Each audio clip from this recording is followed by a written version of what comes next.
So ayan po mga kabayan, nandito pa rin po tayo. Nakita nyo naman po yung ating dinadaanan. Nanay Delia, tama?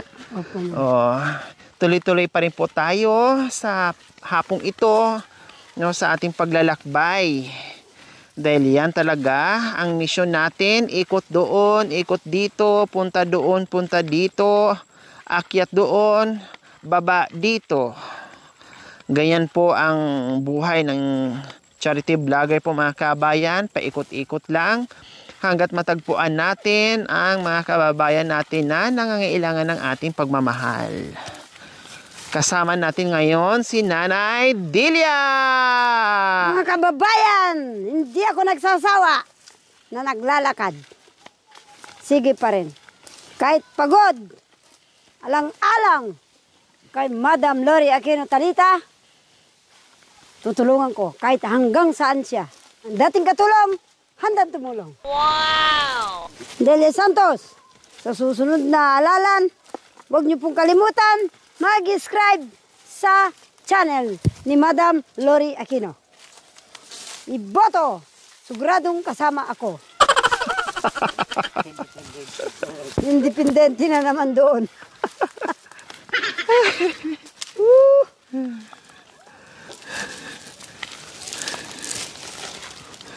Mula Batanes hanggang Hulo, naririto si Madam Aquino.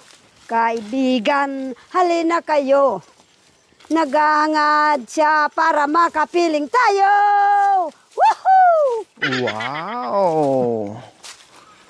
Anong lugar na to? Batanes tayo galing. Anong lugar na narating natin ngayon? Hanggang Hulo. Hanggang Hulo. Pahulo tayo. Pahulo tayo. Oo. Oh, palhulo o paligaw tayo? Pahulo.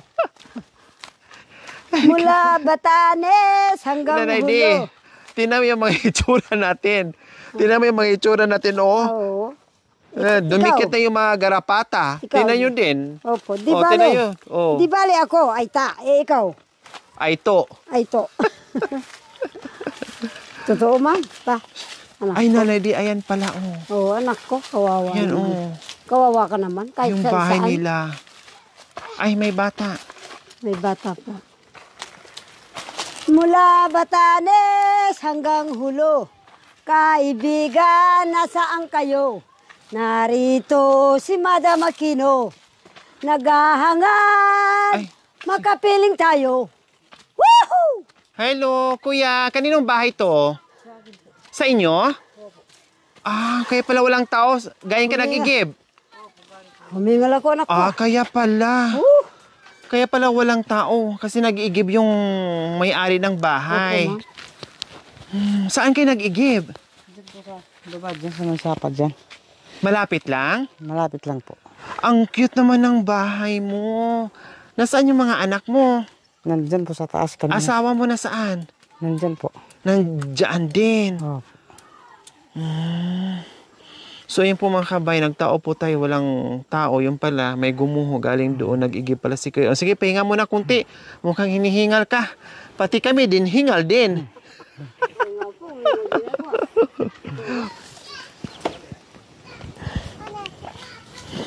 Ito po mga kabayan, pag sumuot ka sa mga kung saan-saan, sa mga kumbundukan, ito yung makukuha mo.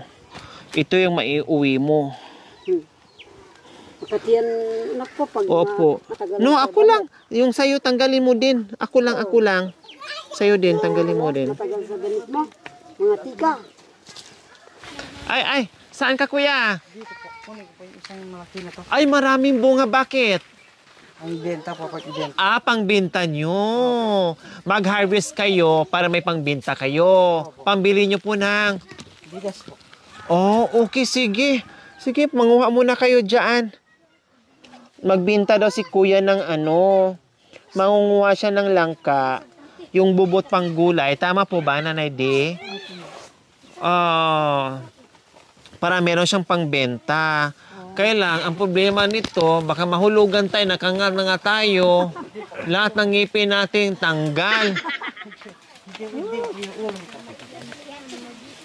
Ay, ang daming bunga, ano? Walang sira, kuya? Magkano po ang binta yung mga ganyan sa bayan, kuya? Depende po sa ano. Magkano yung binibili nila? Pag ganyan. Halimbawa, pag ganyan kalaki nakuha nyo, ha, magkano po yan? Akin na po kuya. Ako na mag-ano para hindi ka mahirapan. Akin na. Iyan. Oh. Wow, ang sarap. Parang ito yung ginawa nyo, Nanay Delia. No, ito yung panggulay. Pwede pa to.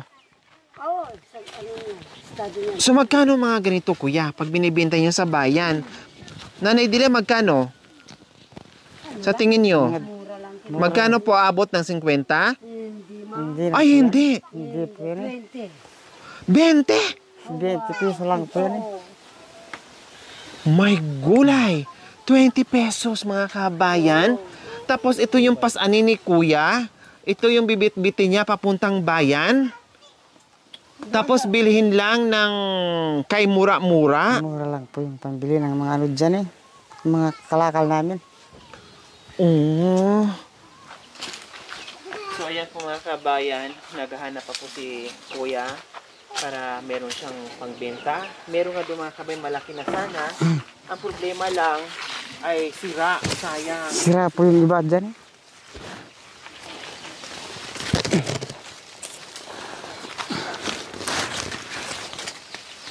Ayun. Sana wag naman masira. Sayang kuya, ito oh. Malaki na sana pero nasira. No? Sira po yung iba dito. Yung panggulay lang kuya ha. Oo po. Yung panggulay. Sayang, nasisira siya. Kung Nasisira kailan po. na lumaki, nasira naman na. Nasisira po yung mga iba rito. Sayang. Ito pwede kaya ito. O pwede pa yan pang ano. Nanay D, kayo yung expert. Pwede pa to pang Pag panggulay? Ang gulay. Opo. Oo, naku. Ah, pwede. Pwede yan. kunin ko na po yung isa. Sige. Malitan ko yung Kaya lang may ano siya. Parang Oo bako-bako. nga. Sayang, itong isa, okay naman malaki sana, nasira lang. Nasira po yung Tama iba. lang din kuya na i-harvest nyo, ibenta nyo. Kasi kung lalaki din siya, hindi nyo mapakinabangan, masisira Opo. lang din. Nasisira Kaya po. maliit pa lang, ibenta nyo na para mapakinabangan. Diba? Oo po. Ayan, ako na, sa ano ko na, para hindi kayo akit baba. Fresh. Ang sarap niya sa gata, Nanay D. Oo. Sarap nga. May ano na ito. Isa pa. Kuya. Pang ano yan? Oo. Panggulay yan? Oo po. Masira din na. Nasisira po yung iba dito eh. Ganyan na kalaki. Ano na, magkakain na naman. Magkakakrack Ganyan, na. nasisira. Oo, mura pang bibili. Ito nga, oh. Oh, medyo malaki na. Pero may ayun, sira. nag-uumpisa na naman. Nag-uumpisa Tulad na. yan, oh. Tinan mo kuya, hindi na yan mapakinabangan. Hindi na po, may Kaya, sira na yan, eh. oh, sayang, no? Opo. Bakit kayo nagkaganyan sila? Ewan ko Oh, po rin sa... sabi namin din. There. Sorry. O kuya, baba muna kayo. At sa kanyo na ipagpatuloy, mamaya na magpahinga muna kayo mag-harvest ng langka. Usap muna kayo. Anong pangalan ni kuya? Boyet. Si Kuya Boyet. Ilang taon na kayo, Kuya Boyet? Hindi ko rin po alam yung ano. Hindi mo po na ako alam yung... Hindi po ako nag-ano kasi, nag-aaral. Kaya Hindi nyo alam o hindi nyo natandaan yung edad nyo. Opo. Si Kuya Boyet, asawa mo. Anong pangalan ng asawa mo? Anong pangalan mo, Be? Ha? Isang po. Esang. Ilang taon ka na, Ate Esang? 23 years old. Ilan ang anak nyo? Dalawa lang. Dalawa. Dito kinakatira sa magandang bahay kubo. No? Saan mo ibenta itong nakuha mong langka, Kuya Boyet? Sa baryo po dyan, sa may mga ngalakal dyan. Mula dito, bibit-bitin nyo po yan na kay bigat-bigat. Ibibenta nyo po doon sa baryo. Opo. Tapos, ang isa niyan, 20 pesos, 15 pesos, 30 pesos. Siguro mahal na yung kung tag 30. Dahil ang mura-mura lang pala niyan. Tapos, ang bigat-bigat pa. Mura lang. Ganon kahirap o ganon yung tiyaga nyo dito, Kuya Boyet? Kumusta nga po pala dito ang buhay-buhay nyo, Kuya Boyet, sa kabundukan? Tulad ng pagtitinda ng kalakal nyo na langka. Buko dito sa langka, Kuya Boyet, ano pa po ang kinukuha nyong kalakal? Mga ano po, mga puso na mamuso rin po kami minsan sa bundok. Namumuso kayo. Opo. Ano pa po? Saka kung mayroong ibang ano dyan, trabaho sa ibang ano, ipag-arawan po kami. Ito mga puno ng mga langka ay sa inyo, mga pananim ito. Opo. Ito yung isa sa kabuhayan nyo na kinukuha nyo para ibenta doon sa baryo. Opo.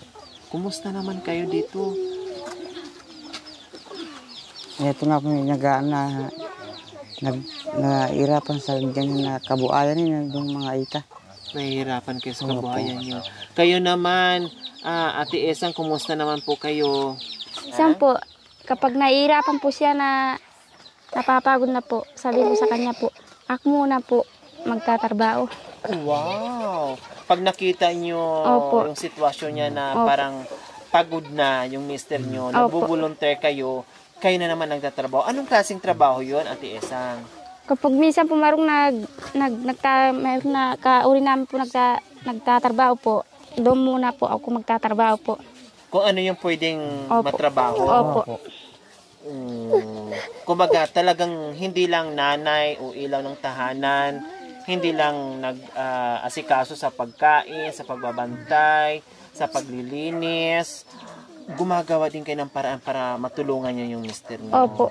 Kasi po may sakit po siya po yun. May sakit si mister niyo. Opo. Kapag na ano na pong araw siya po, na sobrang init po, Di ilo po yung ano po. dumidilim po yung paningin niya po. Mag-ingat kayo, kuya, ha? Pag yung nakaramdam na kayo ng sobrang init at pagod, pahinga na kayo, tabi na kayo. No? Opo. Upo na kayo, pahinga na kayo.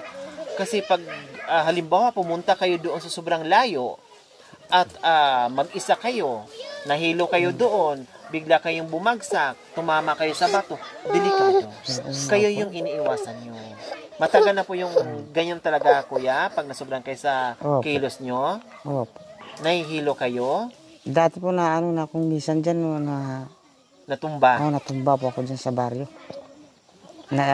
Opo, yung ganito niya po, nipunta po dito.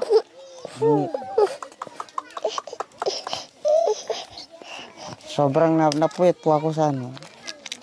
Puyat, Opo. pagod, halo-halo na. Bumigay yung katawan nyo kayo, bumagsak na hilo kayo. Po ako eh. Anong bit-bit nyo nun? Wala po, naglalakad lang ako sa ano papuntang nagtatrabaho sa ano. Pagdating ko sa hindi pa ako nakarating sa ano ko. Trabaho. Pinuntahan nyo, Opo. sa trabaho nyo, bumigay na, bumagsak na kayo. Bumagsak na po ako. Saan kayo tumama? Basta bumagsak lang po ako sa Hindi mo na namalayan, Hindi ko basta na po. bigla na lang Opo. kayong bumagsak. Opo. Sinong nakatulong sa'yo o nakasaklulo sa iyo? Yung mga ibang kabaryo dyan sa ano, dyan sa baryo. Tinulungan nila ako. Ano nila. Binuhat. Opo. Pero yun nga, tama yung sabi ko kanina, mag-ingat, no? Oo. Pag yung sobrang ano naman, maaraw o mainit, ay medyo laylo kayo. Kasi hindi nyo po pala kaya na sobrang init, nahihilo kayo, may sakit kayo. Kaya iwasan. Iwasan. O, kumusta naman kayo, kuya? May pambili po kami ng gatas at saka kape. Gatas. Oo. Nagagatas pa Nagagatas po yung mga anak Yung ko. po. mo. Oo. Pero may bigas kayo maisaing? Ha? Meron pa kayo maisaing? Meron. Mamayang hapunan? Mayroon pa po. Mayroon pa. Anong ulam nyo? Minsan po, wala po. Minsan po walang ulam kami dito sa Nagsisyaga po kang asin. Pwede na. Opo. Pwede na po yun. Ito naman talaga madalas na nadadatnan ko dito eh. Diba? May bigas sila, pero sarap sila sa ulam. Lagi ko nadadatnan with labuyo, with asin. Diba? Lara. Ibig sabihin, lara, no? Lara lang po kapag Yung lara, diba? At saka asin, yun yung ginagawang ulam. Yan ang madalas na nakikita o nadadatnan ko kapag kumakain sila. No? Kahit minsan tinatanong ko pero alam ko na nakikita ko, no, at ang dami ko ng na-experience na napuntahan, lalong-lalo na dito sa mga katutubong Aitas na talagang kawawa yung kanilang pamumuhay dito. Kaya sabi ko, ni Nanay Delia, no, sana noon pa kami nakita ni Nanay Delia, naglandas, nag-cross ang aming landas ni Nanay Delia, no, para mas malayo-layo pa yung aming mararating, marami-rami pa yung aming matutulungan. Pero hindi bali. Okay lang yon. Kayang-kaya pa ni Nanay D maglakad kung saan-saan na ma-guide tayo, kasama natin. No, kasi merong mga aitas na hindi talaga marunong magtagalog, na pure. So at least, nandito si Nanay Delia na mag-translate sa atin. Yun nga lang, hirap din ako mag-translate kasi minsan, may pagka-English speaking ito dahil siyempre matagal sa Amerika, naintindihan ko naman. Hirap din ako mag-intindi sa English dahil malalim din ako mag-English po mga kabayan. Pero ganun pa man, kakayanin natin yan, Nanay D. Diba? Kakayanin nyo mag-English, kakayanin ko rin mag-translate. Pero wag yun naman sobra-sobrahan yung lalim ng English nyo, baka puputok na yung utak ko. Ha? Hindi naman siguro. So, ayan po, mga kabayan, naabutan natin. Akala ko nga walang tao, pero biglang dumating si Kuya, galing nag-igib. At sabi nga niya, ay mamita siya ng langka para ibenta sa baryo at naabutan natin para hindi ka na magpagod, Kuya. No? Kasi ang layo. Pwede bang kami na lang ang bibili niyan sa langka mo? Opo, pwede. Ha? Pwede na?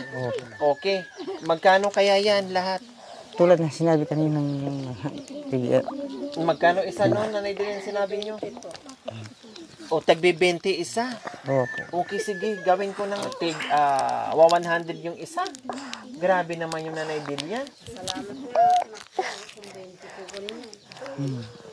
Hindi lang 20?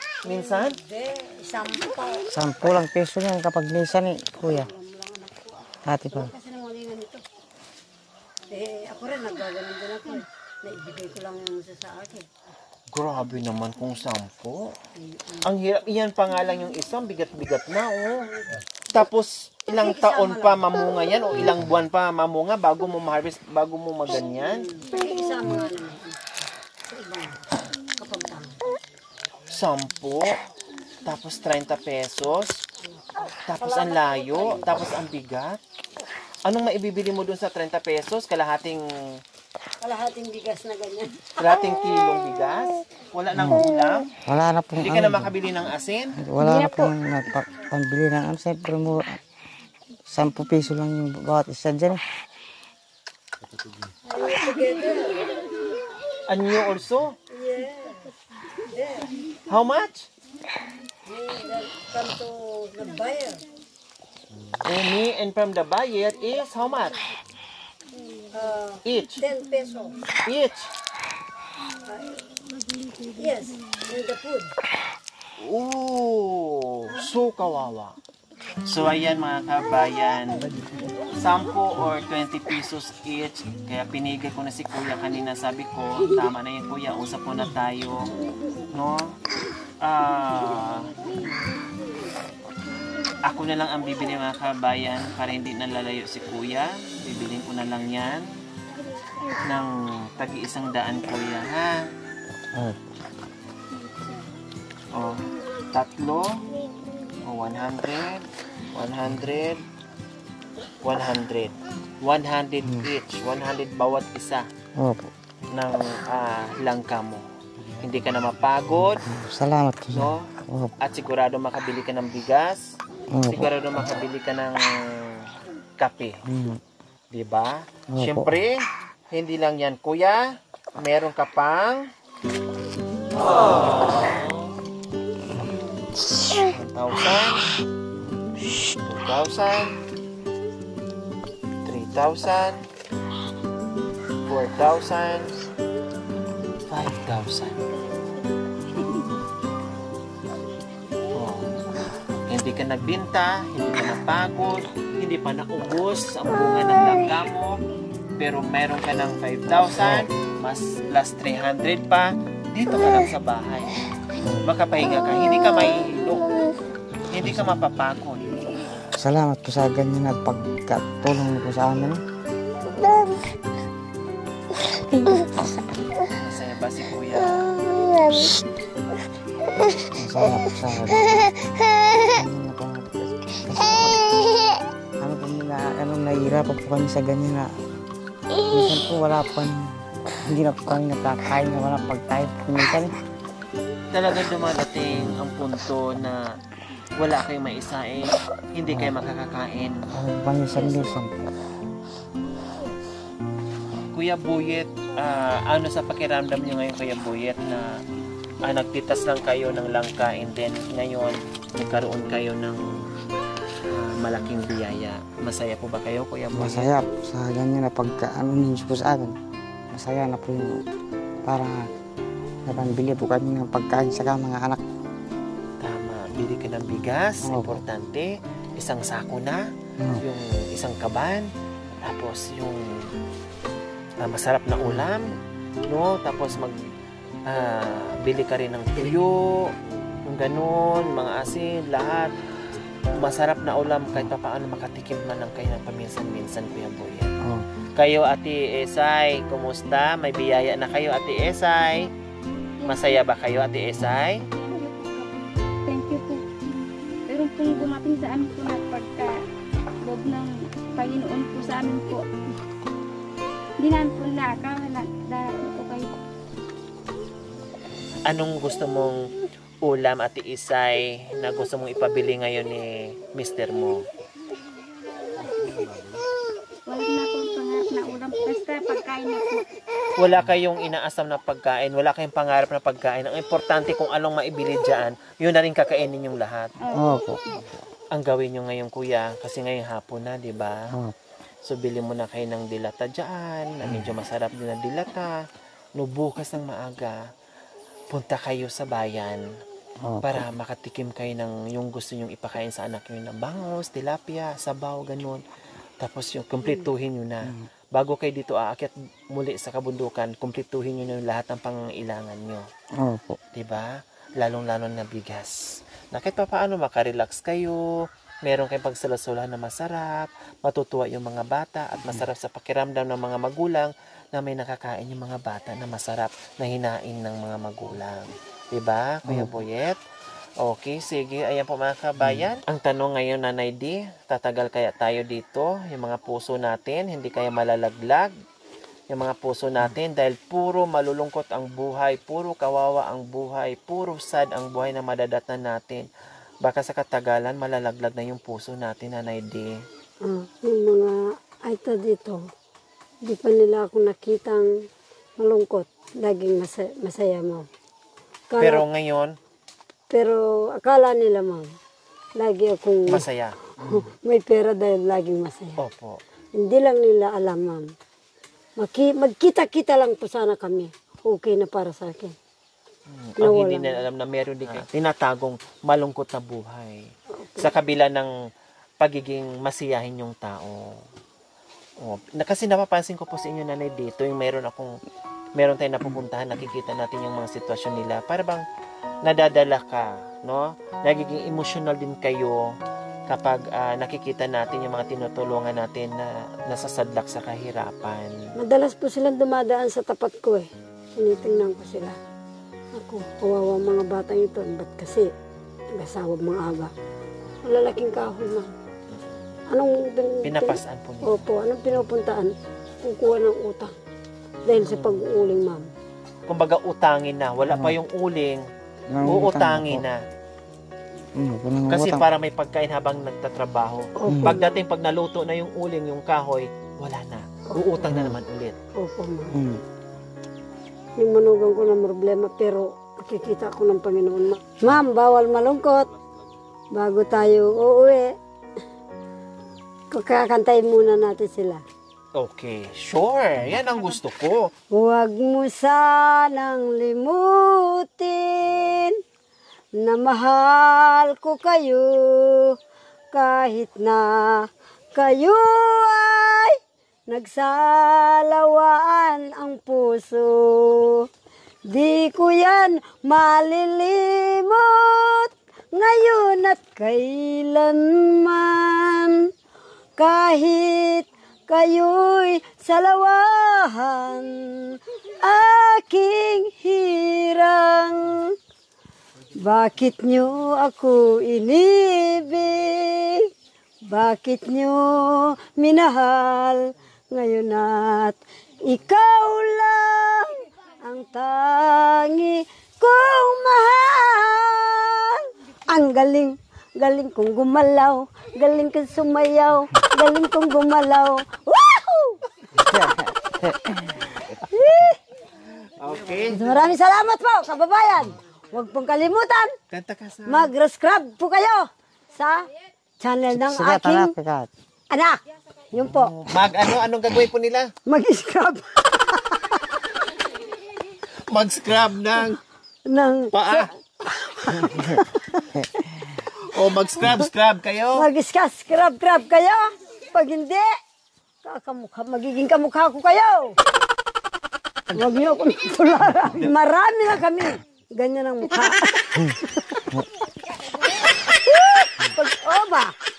Totoo po, buong mundo. Totoo po, mag-subscribe po kayo sa aking anak, sa kanyang channel, na si Lori Talita Aquino. Subscribe.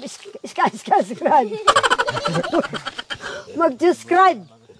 Mag-subscribe. Ano ba yun? Dipolbos na kayong dipolbos. Di ka naman naghilamos. Ay, salagumbay, diway. Lipistik ka ng lipistik.